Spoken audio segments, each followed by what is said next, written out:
All right, ladies and gentlemen, I'm Lee Keener.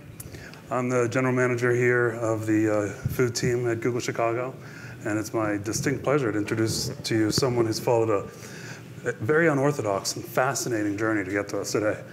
What was once a scholarly path as a political analyst in Washington, D.C., where she hoped to support her Mexican homeland with stories of a culture and food history.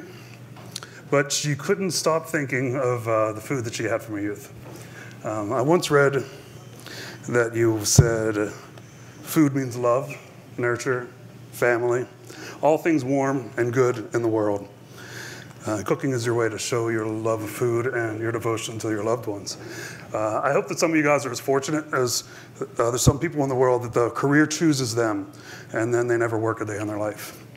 So this unorthodox path, it led to her very own PBS show, specializing in Mexican cuisine. And for that, she's been awarded with a finalist for the James Beard Awards, which will be held here in Chicago this year, and just a couple weeks at the Lyric Opera House. Very exciting, congratulations. And so as the unofficial ambassador of Mexican food, hers is a story of her life's work and her courage to pursue it. So, ladies and gentlemen, Pati Jinich. Thank you so much. You know, in Mexico we have a saying, when somebody says nice words about you or they give a nice introduction, you say they've given you a bouquet of flowers. That was a gorgeous bouquet. Thank you. Thank you for coming. Thrilled to be here. I know everybody in Google is a foodie because I know you're so lucky to have such incredible food. And so yes, I think that the food that I make has changed. So what I'm presenting, you know, of late in this book that's called Mexican Today, and it's funny. You have to tell me when to start cooking because I'll just start talking. But so at some point, if you want to see me cook, just say, Pati, cook, okay? And I'll start cooking. So anyway, everything that's in that book sort of, I think, represents what Mexico, Mexicans, Mexican cuisine represent today, like where we are today. And I think we tend to put cuisines in a box, and I think that happens even more so with Mexico because we're such close neighbors, you know, the US and Mexico.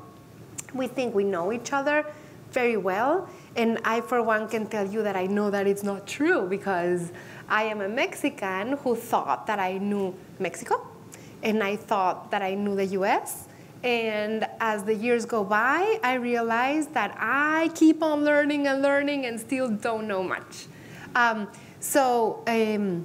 When I first got to the US, I used to think, oh, you know, Mexican cuisine is this bounty of centuries and centuries, you know, of mother cuisine that is so rich in history and legends and traditions, and which is all true. But I used to think that the food in the United States was younger, you know, that there wasn't that much of a regional diversity of variety. And as I've been in the US now for 18 years, and the more I'm here, the more humbled I am to see the food that exists in the US, not only regional American cuisine, but also the way that Mexican food is evolving in the US. And I'll get to the enchiladas. I promise I'll start. But what's happened to me is the same thing in Mexico. Every time I go back to Mexico, and I studied Mexican history and politics for years. I did a thesis that was this big, that took me 3 years, and it was about Mexican federalism and the relationship between independent governors and the federal state or the central government from 1810 to 1996. And I traveled throughout the Mexican Republic, you know, looking for that information. And so I thought I knew Mexico very well. And every time that I go back to Mexico now, I realize that I think I know a place and I think I know a region, but Mexican cuisine is like a growing, evolving animal. You know, it keeps on evolving, it keeps on changing, and the things that we thought were traditional and would never change keep on being updated. Traditional recipes, luckily, stay, persevere, keep on being passed on from generations, but new things, crazy things are happening, which is very exciting because new air brings space for breathing. So in this book, and I'll get to enchiladas, in this book, I have a combination. I have what we call the Rediscovered Recipes, where I went and found regional recipes that are not that well known in the US and in some areas of Mexico as well, but then some new things that I've taken the liberty now of making in my kitchen. So that takes us to the enchiladas, and I'll start. We have them going in the back. We're taking care of you guys. Yes.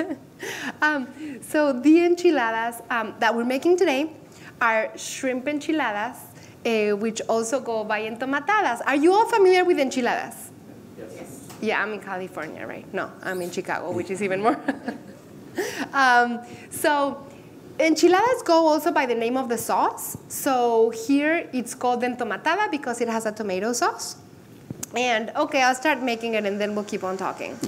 Okay, so do you know what enchilar means? I or don't. Enchilada? I don't. Okay, so enchilada, I know I was supposed to start cooking. Okay, I'll start cooking, I promise. Enchilada is when you dip a tortilla in a sauce that has a chile in one way or another. So that's what we're gonna make now. And the sauce that we're gonna make that has jalapenos, has a chile, it's not spicy. So what we have here, see I started. So what we have here is they help me prep with everything. So here I'm just gonna add a little bit of oil. Help me. Oh, you press. Hi, come on in. It's been 20 minutes, but I haven't started cooking yet. No, I'm kidding.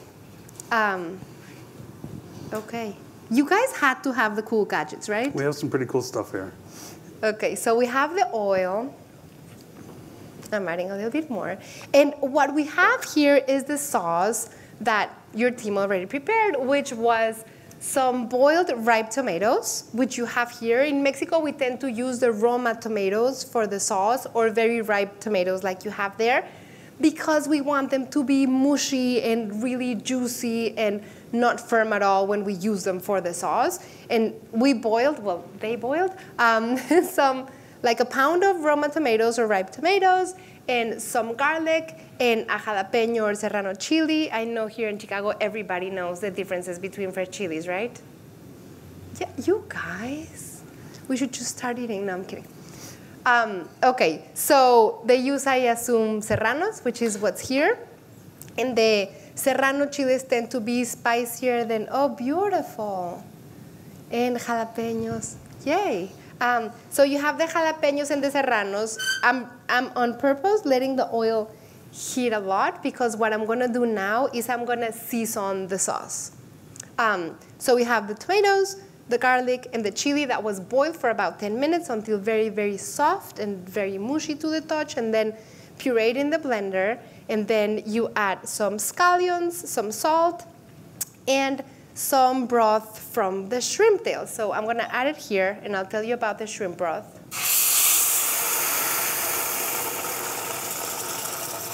And that's exactly what's supposed to happen.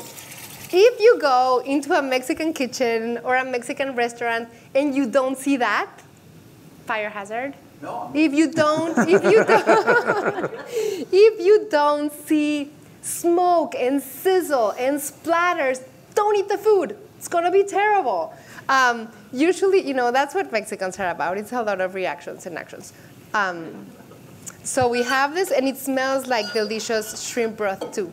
So we want that reaction because, and splashes, because we want the sauce to react with the oil and therefore sort of fry in the oil. And it's gonna go, I don't know if you can see the color, but it had sort of a pale, boiled color, like spring, summer looking. And now it's gonna change to like a fall, autumnal. If my kids were here, they would help me with the pronunciation. Autumnal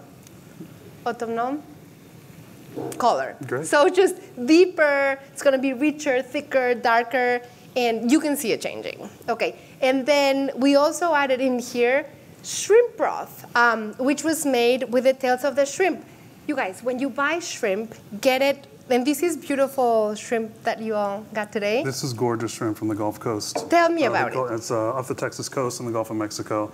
I was 6 years in New Orleans, so I'm a snob about shrimp. I love the Gulf Coast. I think it's the best shrimp that you can find. So that's what we have here today with the shells on it. I think what you were just about to say was make sure that you get it with the shells on. Yes, tell them why. You tell them. This is okay. The stuff that you eat every day, shrimp is delicious. These shells, these are God's gift. This is an amazing thing. Don't get them already peeled. Peel them and then learn how to use them. You get a beautiful rich red color to everything. You know, you get the smell. It's a beautiful salty briny smell. True. You know, you get your hands dirty a little bit. Yes, and then the best thing about it is that you have, when you buy the shrimp tail and shell on, it's going to get to your table in better shape. It's going to sort of survive the transitions with much more dignity. And then it's going to be plumpier, it's going to be crisper. And then you make a broth. It's very simple. A shrimp or seafood broth, either with the tails, or if you were using fish, you can make these with fish too. Then just take the head and the tail.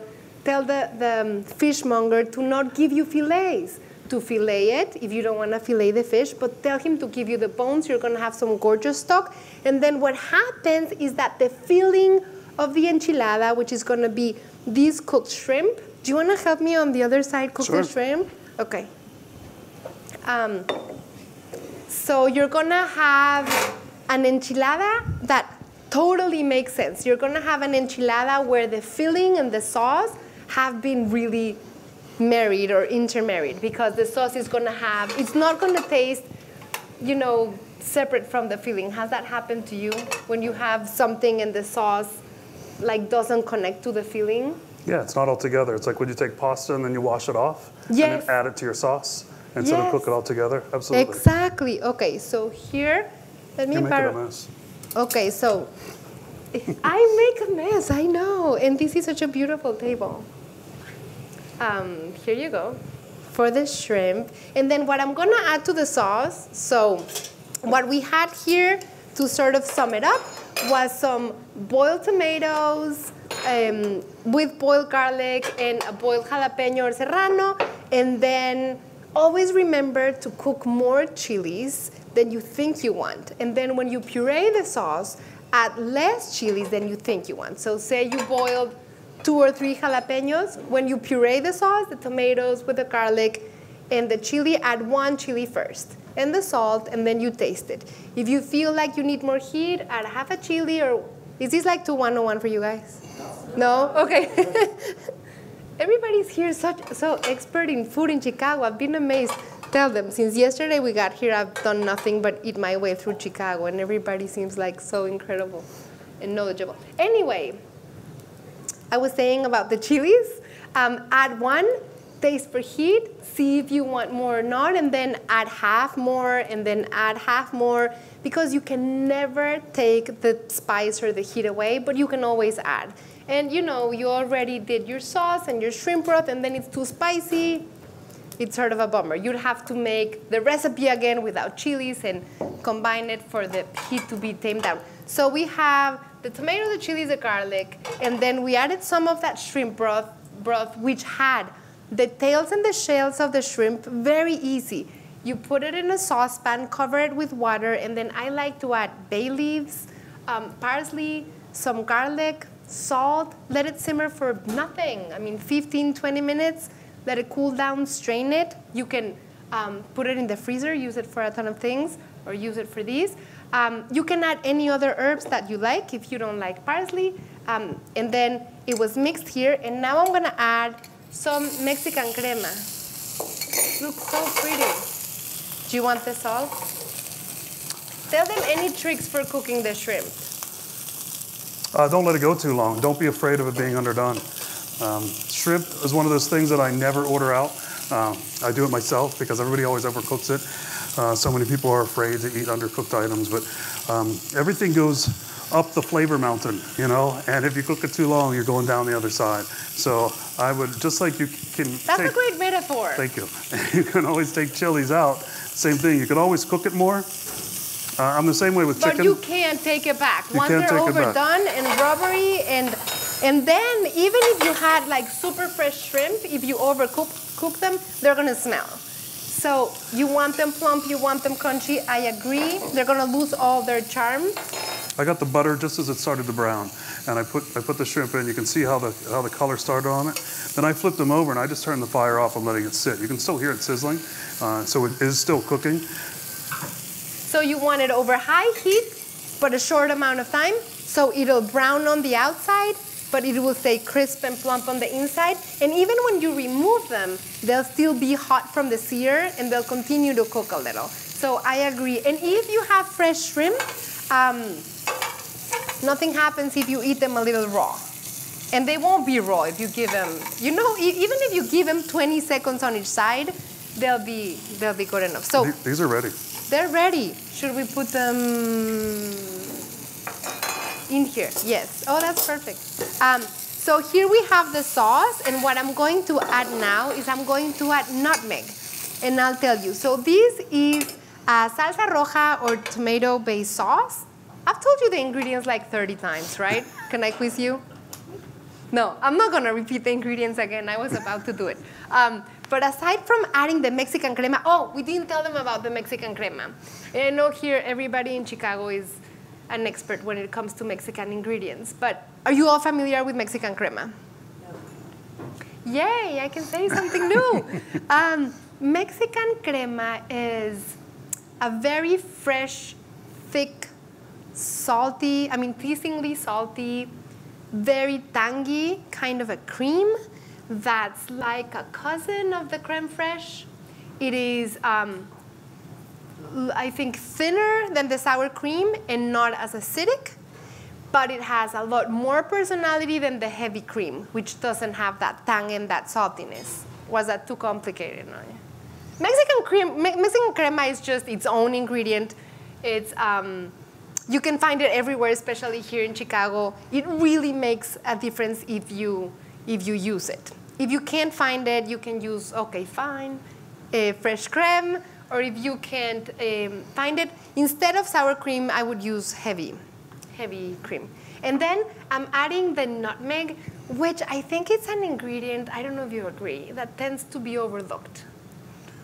And it's typically it's already ground, and ground spices are another thing I'm kind of a snob about because they've been sitting too long. They get dusty. They get that dusty flavor. You know, for instance, you mentioned the fresh bay leaf. This here is fresh bay. I was so glad to see that Chef found this because I've been on him for months buying fresh bay leaves because it makes all the difference in the world. You know what's in your, on your shelf at home. That dry, pale green, dusty. The flavor comes through. The oils are still alive. You know, smell. Go ahead. Pass around my bay leaves. Oh, I'm sorry. You know, give it a little squeeze. Smell it in your hand. Pass it around, you'll see the difference. You'll smell like bay the rest of the day, and you'll thank me. And I think you should pass around your nutmeg because it smells incredible. And the nutmeg is also adorable. I mean, just look at it. It is like a marvel of nature. It's an adorable ingredient. It's, it smells incredible. It tends to be used for desserts and for pastries. And as you say, it usually comes ground, and it really tastes like nothing. But when you grate it, and it's also fun. You know, I think that for many people cooking, and of course it has to happen. I have to have dinner in my kitchen for my 3 boys every day at 6 or 7 p.m. And we all get thinking that cooking is this task, that we're gonna have to wash dishes. What am I gonna cook today? But when you have these tools, like how cool is this? And it's probably like $6 or $7, and you can grate your own nutmeg. It's like you start bringing meaning and technique and information into your kitchen, and so your kitchen, instead of being this place where you, I'm a foodie, I would really want to eat, but I don't want to clean up this mess. When you start getting these things into your kitchen transforms into this like alchemist lab where you have these like tools and spices, and yeah, that's what I think. That's what I meant by getting your hands dirty. You said it a little more eloquently, but you get connected with what you're doing. You know, it's not just a chore. It's not just a way to eat. It's a way to live. I agree, exactly. And then also it's very interesting when you start sort of adopting. I'm going to add some salt, and if you want to add some pepper, but we don't need pepper because we have the nutmeg. I take it back. So I'm adding some salt to the sauce now. You can make the sauce ahead of time. What you can't do ahead of time is cook the shrimp. Like you really want to do right when you're going to do it. Or you can eat them cold, but don't reheat them again because they're not going to be ready for your enchiladas. They're going to be ready for Halloween. So we have the sauce. I'm going to let it season a little bit more. And then what we do is, you're all familiar with preparing your corn tortillas for enchiladas? No? I'll tell you. Okay, this is going to make, and you guys have gorgeous tortillas here. There's a technique that has been passed on, you know, through generations and generations. And it's very simple. You have the corn tortilla, and all you need to do in order to fill it, roll it, and then sauce it is to, what we say, prepare the corn tortilla to be dressed. So, because I really think that the enchiladas are like Mexico's most fanciest way to dress and honor our tortillas. Because tacos, like we all love tacos. Everybody knows tacos. There's, you know, tacos of all kinds, and they're fascinating. But enchiladas is like when somebody tells you you're coming home for enchiladas, aren't you like, wow. They're running home. I mean, it's like, it's something special. It sounds like an occasion, and you're going to garnish them and dress them, and it's just a little bit more fancy, even though it's a simple, unpretentious dish. It sounds, so you can't serve enchiladas where the tortilla hasn't prepped, because if I roll it, see what happens. So I always say, but I don't know how you guys feel about these, that for enchiladas, you really need to use corn tortillas and not flour tortillas. What do you think?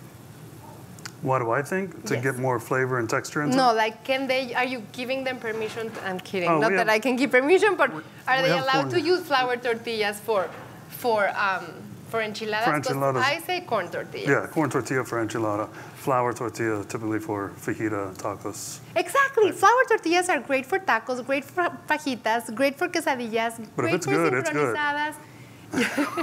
But I say no flour tortillas. So we're just going to heat them straight over the fire. You can use a comal or a skillet, or you can pass them through really, really hot oil. You can do it straight over the fire, or you had a comal too. Yeah, you can use that tray. Let's use, okay, or like that, here. The flour tortillas, there's a deep reason why you shouldn't use flour tortillas for the enchiladas, because they're sweet, because the flavor changes, because they get really soggy, because they're not made to withhold or withstand the sauce, and they just lose all their charm when you sauce them and then let them sit. The corn tortillas are resilient. They also have, their flavor profile is much more nuanced because it's not that sweet. And then see, after chef heated them, you roll them, they're not gonna break. So I think we can toast them a little more because the tortillas are so fresh. Anyway, so you prep the tortillas, and then we're gonna soak them in the sauce, cover them entirely in the sauce, and then you fill them with the shrimp, and then we garnish them. You can make the sauce ahead of time, and then when you're ready to eat, you just reheat it and you stuff your enchiladas, and you have an entire meal. Let's prep one here. There's also a basic trick to making, and then you can make cute, adorable enchiladas with the tiny tortillas that you guys have here, which the rest of the US doesn't have. Do you guys know how lucky you are to be in Chicago? It's like, yes, yes. Okay, we can make some cute small ones. So we're just gonna cover the tortilla entirely in the sauce, and you do that so that every single bite of the enchilada is worth your time. You don't want a piece of the enchilada, not a single bite that doesn't have the sauce. Oops. We're gonna do it quicker. Yeah, that helps. Thank you. Okay, let's forget about this one, okay? If that happens, just add some cheese, add some crema, and eat it up, okay? And then we're gonna add the shrimp. You can do it whole if you wanna look fancy. When I wanna make my kids feel special, I add the whole shrimp. It looks like a fancier meal. And then you fold the enchilada. If you're like me, you make the enchiladas way too chubby. And then add more sauce on top. I know you have spoons. I keep using the tools that I shouldn't. Add more sauce, and then you garnish. So you use the white part of the scallions to make the sauce. So, you know, people say that the French are very frugal in their cooking, but I think that Mexicans are even more. And then you garnish with the green parts of the scallions and some queso fresco or queso feta.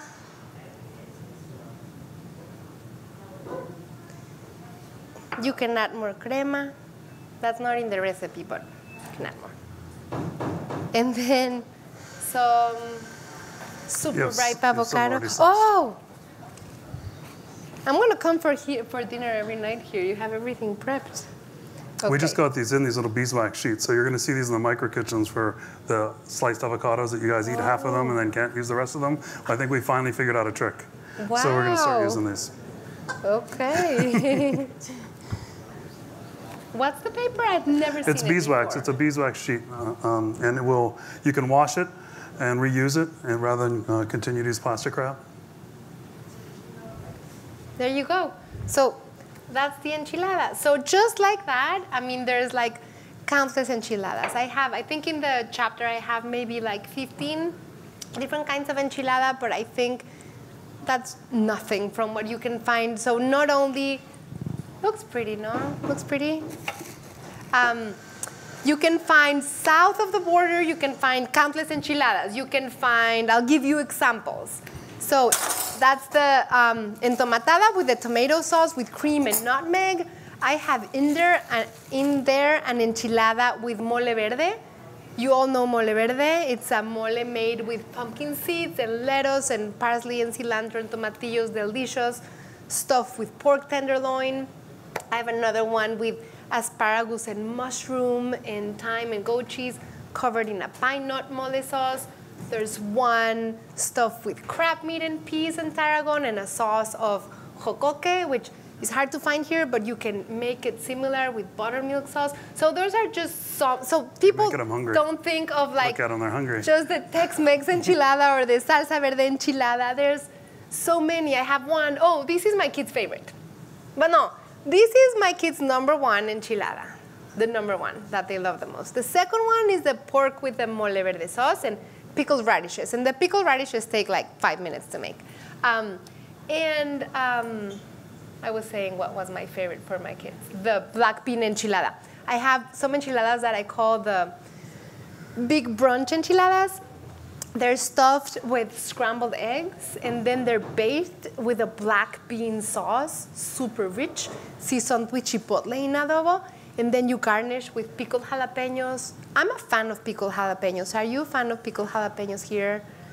Yes. You can use the ones you can find here in Chicago too, the ones that I just tried in the Chicago-style hot dog. You can use those too. You guys, those were good hot dogs. Anyway, and then avocado, and then I also fry and crumble Mexican chorizo, and then I add that on top. So you can have breakfast, lunch, brunch, dinner enchiladas. Just don't use flour tortillas, and that's it for the enchiladas. And we have some coming for you. Did Dante just go to get them? So we're going to bring down some things for you to try. In the meantime, does anybody have any questions? Any questions? My kids aren't here, so I can talk about anything. Because they're usually embarrassed about, 1, my accent, and 2, the responses that I give. So always liked cooking, or is this something where it evolved over time and you developed that love? Yeah, I mean, it is something that has really changed over the course of my life. I'm a very opinionated person, and I used to be a very yes, no, always, never, love, hate, black, white, and with time I've realized that things mostly fall kind of the gray thing, that one day you may be really good at something, but in 5 years you realize that you were good at something else. I always loved eating, always. I am the biggest eater. It's a isn't it a problem? It's a problem, and we just met yesterday. I mean, I'm obsessed with food. Like, that's how I experience the world, And so I've always loved eating, but I come from a family of 4 girls. I was sort of the tomboy growing up.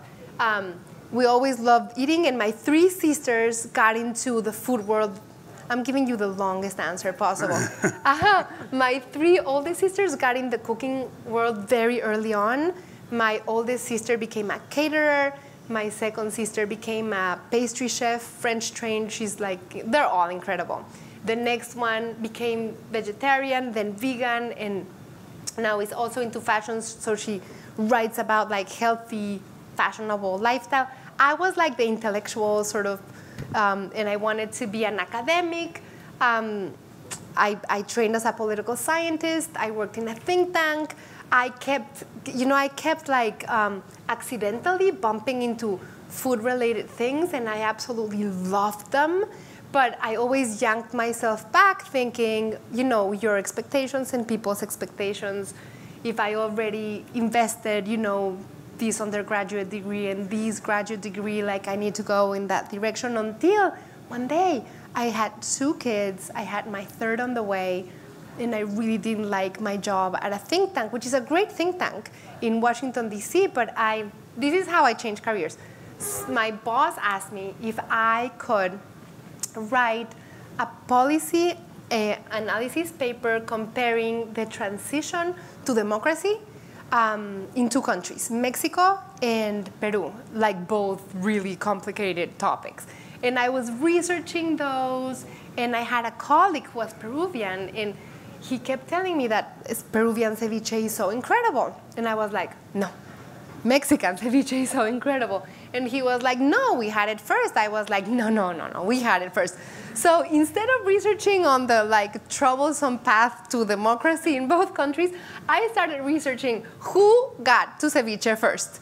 And it was like a week that I was deep into research, and when the Spanish arrived where, and when the Portuguese arrived where, because, everybody was eating raw fish, but the question was, who added citrus first? And there was no citrus in Latin America. So I was so fascinated, and after a week, I went to my boss, who's now a really good friend. He wasn't very happy when I resigned, but we're really good friends now. And I was even more guilty because there wasn't a job position in that think tank for me when I applied, but I really thought that was my dream job, so they made a position for me. And after a year and a half there, I felt, I've been here so long, they made this position for me, I can't just go. So for nights and nights, for a year and a half, I was like, I can do this, until finally I resigned, and I went into cooking school in Washington, D.C., thinking I would do not political analysis, but sort of gastro-political, gastro-historical analysis, and that was that. So whenever people ask me, I get a lot of emails and questions especially from women, mid-age, like me, who tell me, how did you switch? Why did you switch? Should I switch? And they feel like there's so much risk. I always say, do it yesterday, because you think you may not want to do something that you don't know anything about, but that you're really attracted to. And just the fact that you're really attracted to it and you can't stop thinking about it, and you sacrificing a path that you already took for going in that, is going to make you give it all you've got. And you're going to come from a different perspective. If I had started cooking when I was 18, I wouldn't be talking about legends and histories and traditions and the sort of the political nerve of of where the recipes come from. And so I think you didn't ask me that. You asked me when I went into cooking, so then I went into cooking. And then I went into cooking. And my cooking has really changed. You have another question? Yes. Muchas gracias, Pati, por venir. Thank you so much for coming to Google. I remember as a kid in Michoacan, my grandmother, meat wasn't always something that was readily available. So she was very inventive with vegetables, and especially trying to get kids to eat vegetables, right? What are some of the vegetarian options for enchiladas that you recommend, or healthier vegetarian stuff? I love that question. I have a very good friend in Washington, Joe Yonan, who is the Washington Post food and travel editor, and he became a vegetarian very recently, and he had a really, really funny article in the Washington Post saying how it was harder for him to come out as a vegetarian being a food writer than when he came out, as being gay. And it was an incredible article. And because being a food writer, people will question, well, how can you review this or how can you review that if you're not? So anyway, I've had these conversations with him because we sometimes cook together, and I'm always telling him, and these with meat, and these with chicken, and these with chorizo. And I did a detox. I know you asked me something, and I'm getting there. I did a detox like 2 years ago with my husband. I eat absolutely everything, okay? And like 2 years ago, we did a detox just because everybody was doing it. Some friends were doing it just to feel how our body would react, like for 2 weeks. And it was 2 weeks of, nothing. No meat, no poultry, no lactose, no wine, no coffee, no just grains, vegetables, fruits. And for 3 days, I was really mean, because I drink a lot of coffee. But then I felt fabulous. I felt great. And then slowly we started adding food groups into our diet. And it's like my system got completely recalibrated. And I now hanker much more the vegetables, the fruits, the grains, the vegetarian options. And the funny thing is that Mexican cuisine has naturally always been very vegetarian. Before the Spanish arrived, a long time ago, there was mainly vegetables, fruit, grains, seeds. If there was any animal protein, it was fish or it was wild turkey, like the pig, the beef, the lamb, the cheese, the milk, like all the lard, all of that came with the Spanish. So if you go into Mexico's countryside, most of the diet that you find is vegetarian. The moles, the stews, the soups, the enchiladas, everything are heavily based on ingredients. And as I was telling Joe, because he just wrote an article about the vegetarian options in my book, and I was telling him, the funny thing is, like in Mexico and the US, things are experienced so differently. In that here, it's been very trendy, the vegetarian and vegan and organic and from farm to table and all those concepts and artisanal are like so new and, well, maybe not so new, but recent.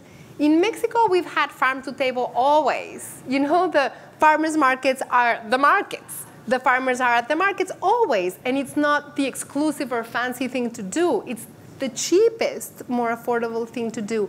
And Mexico has naturally been, very veggie and grain-based, but we haven't called them that. So now that it's gotten to be very trendy, it's like many of our recipes and dishes, we're starting to put them in that box, just in that concept. I'm going to answer. I have...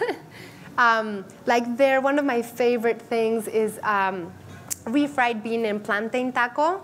And the plantains, you just stick in the oven with the whole peel until they come out and they caramelize and they're super soft. And the contrast with the very earthy refried bean and the plantains, which are sweet and caramelized, is delicious. And then I top it with like a walnut seed crunch. Like walnut, pumpkin seeds, sunflower seeds, scallions, jalapenos, just cooked like for 2 minutes. It's so incredible. I'm going to show you the photo after we're done. But the funny thing is I didn't start in talking about how I've evolved in my cooking.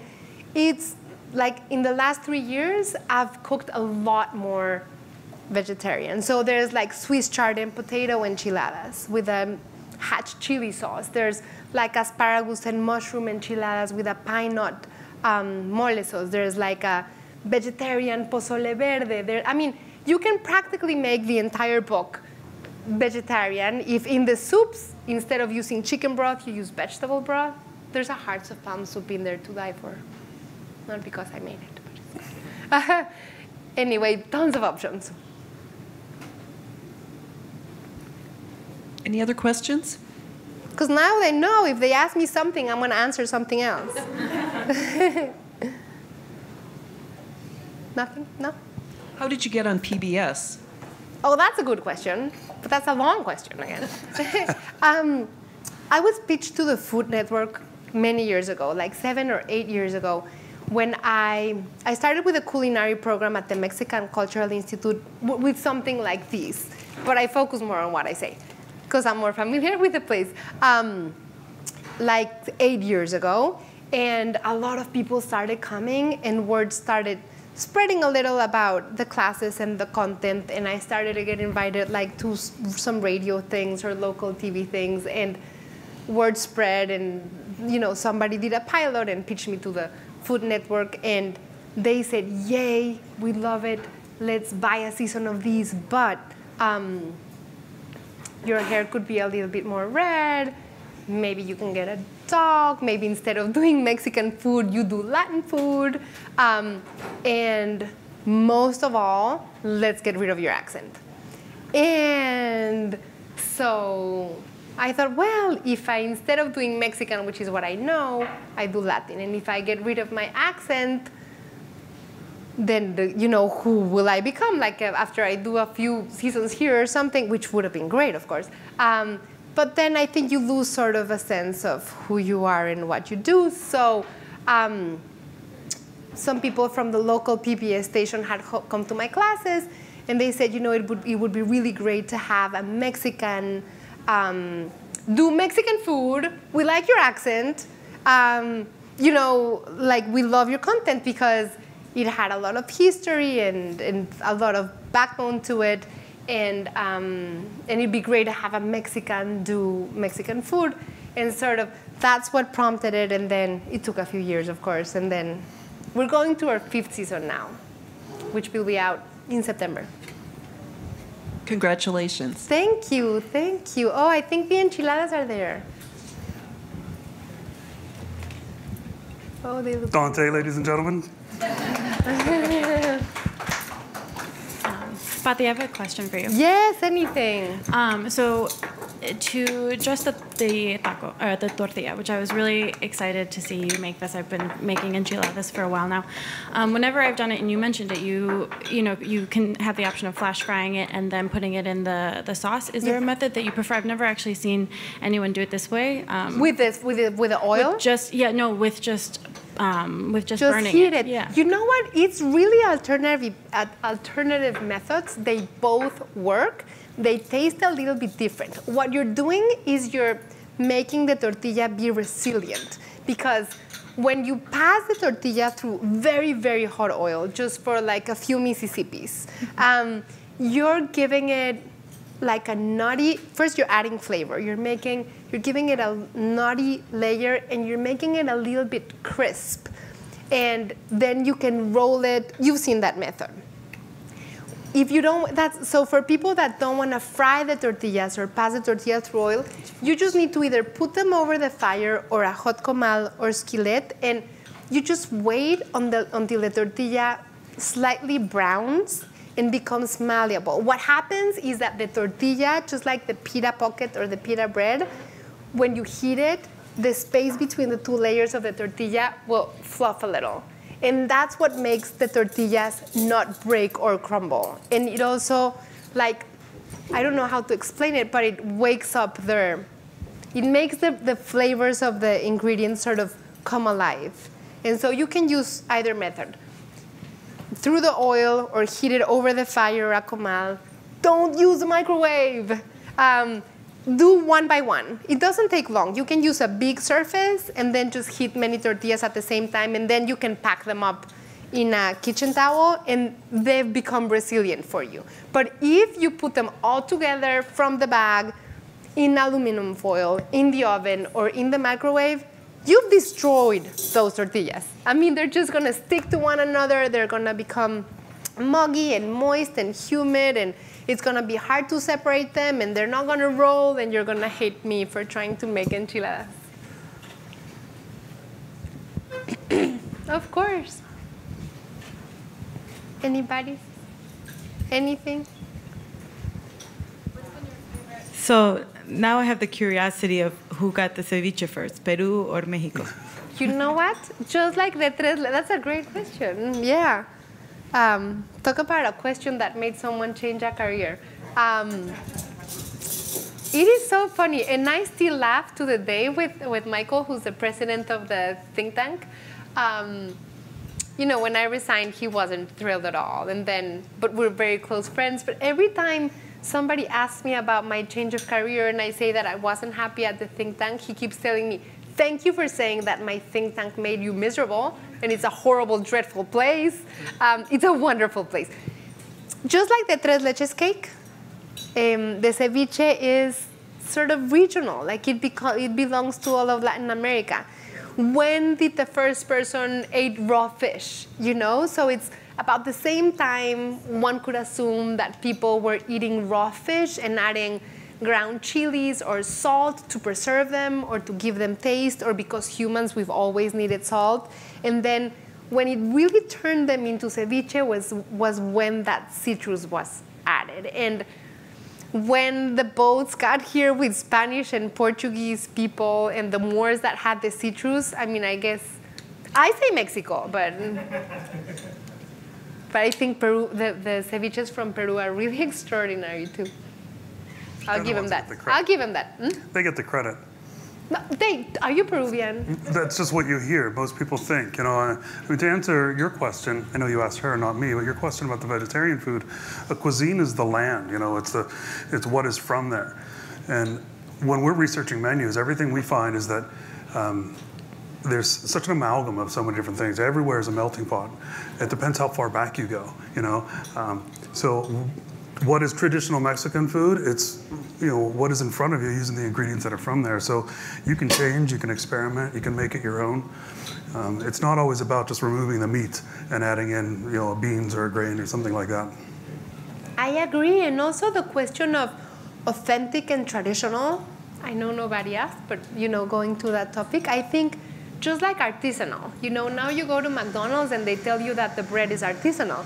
I think, like, those concepts have unfortunately been so overused in the what's authentic and what's traditional. You know, I think everything, if not mostly everything that's considered traditional Mexican food was once fusion, because in Mexico there was no rice, there was no pasta, there was no onion, there was no garlic, so even though it's a recent concept, I think the strong cuisines have sort of the power to embrace new ingredients and have their own strong interpretation.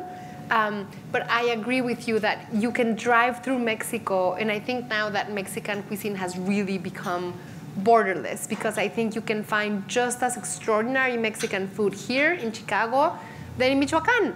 And it's just different spins and different regional takes that have to do with what Mexican communities find here in Chicago. So they come with their techniques and their ingredients and their know-how that they love and they know, like your abuela, no, you're telling me, but then you move to Chicago and you have all of these, and then you learn to love the things that you find in your new home and you sort of weave them into what you know. Is that Mexican? I say 100%. But there's a good debate, though. Patti, thank you so much. Thank you. We really appreciate you being here. Thank you for having me here. Thank you, guys.